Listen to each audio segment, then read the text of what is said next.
మీరు బ్యాంక్లో డబ్బులు దాచుకుంటే బ్యాంక్ వాళ్ళు మీకు ఇంట్రెస్ట్ ఇస్తారు కదా.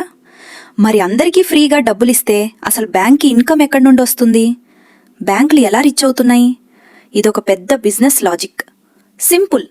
మీరు దాచుకున్న డబ్బులకి బ్యాంకు మీకు 3 నుండి 4% ఇంట్రెస్ట్ ఇస్తుంది.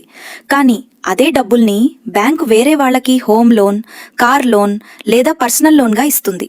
మరి వాళ్ళ దగ్గర నుండి 10 నుండి 15% ఇంట్రెస్ట్ వసూలు చేస్తుంది.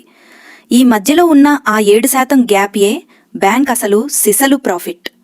ఇదే కాదు, మీరు వారే debit cards, credit cards, ATM withdrawals and minimum balance లేకపోతే వేసే పెనాల్టీలు, ఇవన్నీ బ్యాంక్ యాంకులకి ఎక్స్ట్రా బోనస్. అంటే మీరు ఎంత ఎక్కువ ట్రాన్సాక్ట్ చేస్తే బ్యాంకుకి అంత ఎక్కువ ప్రాఫిట్. నెక్స్ట్ టైం బ్యాంక్కి వెళ్ళినప్పుడు గుర్తుపెట్టుకోండి, మీరు కస్టమర్ మాత్రమే కాదు, వాళ్ళ బిజినెస్ పార్ట్నర్ కూడా. ఈ విషయం మీకు ముందే తెలుసా? కామెంట్ చేయండి. ఇలాంటి ఫైనాన్స్ సీక్రెట్స్ కోసం వెంటనే సబ్స్క్రైబ్ చేయండి.